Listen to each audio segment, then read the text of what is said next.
સમાચારમાં આગળ વાત કરીએ તો ગીર સોમનાથ જિલ્લાના વેરાવળે હવે દેશના સી ફૂડ એક્સપોર્ટ ક્ષેત્રમાં પોતાની મજબૂત ઓળખ ઊભી કરી છે. ભારતમાંથી સી ફૂડની નિકાસમાં ઐતિહાસિક વધારો નોંધાતા કુલ 19 લાખ ટનથી વધુ સી ફૂડની નિકાસ થઈ છે અને જેની કિંમત 72,000 કરોડ રૂપિયાથી વધુ હોવાનું સામે આવ્યું છે. તેમાં ગુજરાતનો આશરે 6,000 કરોડ રૂપિયાનો હિસ્સો છે, જેમાંથી વેરાવળનો ફાળો 60 થી 70% જેટલો નોંધપાત્ર રહ્યો છે. વેરાવળમાં હાલ 100 જેટલા એક્સપોર્ટ યુનિટ કાર્યરત છે, જે સ્થાનિક અર્થતંત્રને મજબૂતી આપી રહ્યા છે.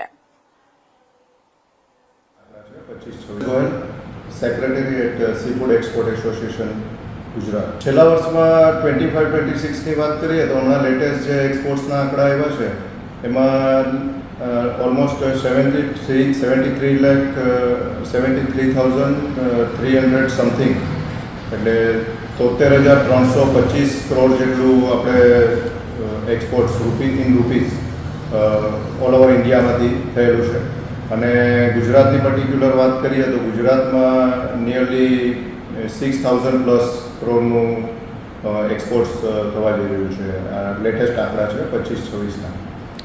અત્યારે આ લેટેસ્ટ આંકડા મુજબ આપણે જોઈએ તો લગભગ 19 લાખ મેટ્રિક ટન જેટલું આપણું ક્વોન્ટિટી વાઇઝ એક્સપોર્ટ્સ આપણું ઓલ ઓવર ઇન્ડિયામાંથી થાય છે.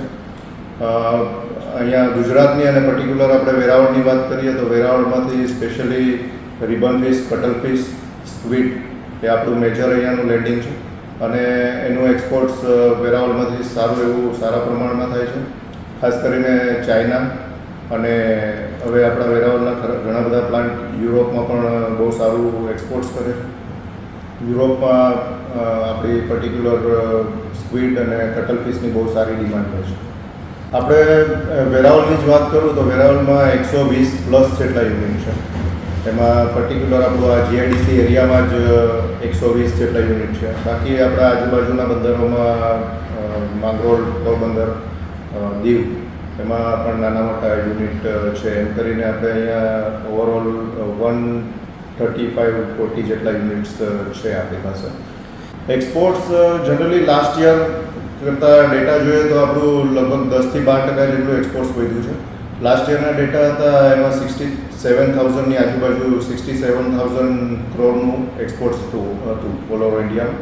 અત્યારે એક્સપોર્ટ્સ 73,000 પ્લસનું એવરેજ એક્સપોર્ટ્સ હોય, એટલે 10-12% જેટલું પ્લસ થયું છે. અને આવી જ રીતે આપણે એક્સપોર્ટ્સનો વધારો થઈ શકે એમ છે. હજુ પણ જો આપણે કલ્ચર ડેવલપ થાય આપણા ગુજરાતમાં, કેમ કે આંધ્રપ્રદેશમાં કલ્ચર ડેવલપ થયા પછી સીફૂડનો ગ્રોથ બહુ સારા પ્રમાણમાં થયો છે. તો આપણી પાસે પણ એક ઓપોર્ચ્યુનિટી ખરી ગુજરાતમાં, જો ગુજરાત ગવર્મેન્ટ એના ઉપર પૂરતું ધ્યાન આપે.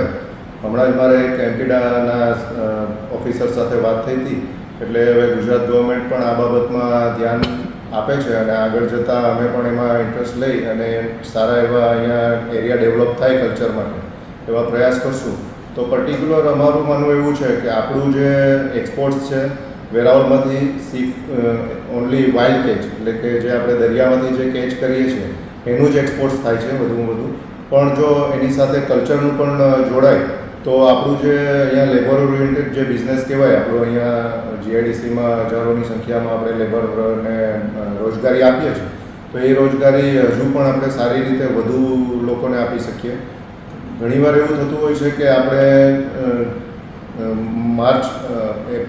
મે મહિનામાં આપણું સિઝન પૂરી થાય અને ફરી ઓગસ્ટ મહિનામાં સિઝન ચાલુ થાય, તો એ પર્ટિક્યુલર ગાળામાં આપણે લેબરને છૂટા કરવા પડે એવી સિચ્યુએશન આવે છે.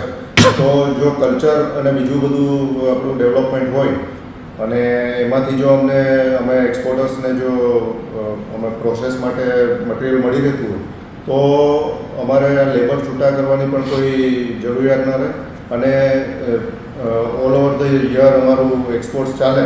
તો અમારી તો ઈચ્છા એવી જ હોય કે અમારા જે લેબર આવે, અમારા પરિવારના જ સભ્ય તરીકે ગણાય, એને અમે છૂટા ન કરીએ અને અમારું આખું વર્ષ આપણું કામ ચાલે. વિદેશી મૂલ્યામણ પણ અમે કમાઈને આપીએ અને ખાસ કરીને અમારું જે કામ ચાલતું હોય એ all over the year throughout ચાલે.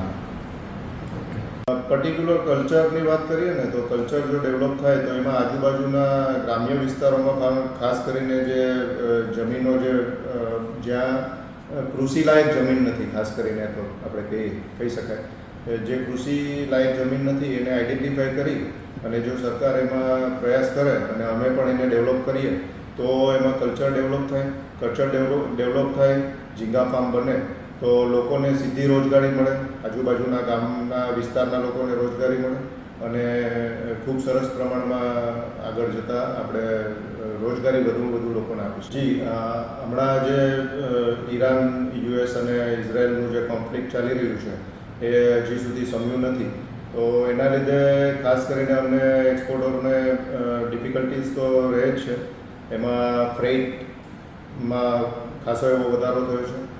સ્ટ્રેટ ઓફ હોર્મુઝમાં જે ડિફિકલ્ટીઝ છે અત્યારે, જે અમારા જે કેમ કે અમારું જે એક્સપોર્ટ છે એ થ્રુ સી જતું હોય છે, એટલે સી રૂટ્સમાં જે ફેરફાર આવ્યા છે ખાસ કરીને આ વોર સિચ્યુએશનને લીધે એમાં સ્ટ્રેટ ઓફ હોર્મુઝ થઈને જે અમારા જે શિપ્સ જતા હતા યુરોપ કન્ટ્રીઝમાં, ખાસ કરીને એનો રૂટ હોય છે યુરોપ માટે જવા માટે, એને હવે આખો ફેરવીને આફ્રિકન કન્ટ્રીઝમાં થઈને જવું પડે છે. એટલે ઓલમોસ્ટ જે અમારો જે ટ્રાન્ઝિટ પીરિયડ હતો 25 દિવસનો એ હવે વધીને ઓલમોસ્ટ 45 ડેઝ થઈ ગયો છે. એની સાથે સાથે ફ્રેટનો પણ એટલો જ વધારો આવ્યો છે, એટલે ફ્રેટ પણ ડબલ થઈ ગયા છે. એટલે જો આ પર્ટિક્યુલર વેઝ જે સ્ટ્રેટ ઓફ હોર્મુઝ ખુલી જાય અને ગલ્ફ ઓફ આ જે પર્શિયન ગલ્ફ છે એ બધું ખુલે તો ગલ્ફ કન્ટ્રીઝમાં પણ આપણો બિઝનેસમાં વધારો થઈ શકે અને યુરોપિયન કન્ટ્રીઝમાં આપણું જે બિઝનેસ ઓલરેડી ચાલે છે એમાં પણ વ્યવસ્થિત રીતે આપણે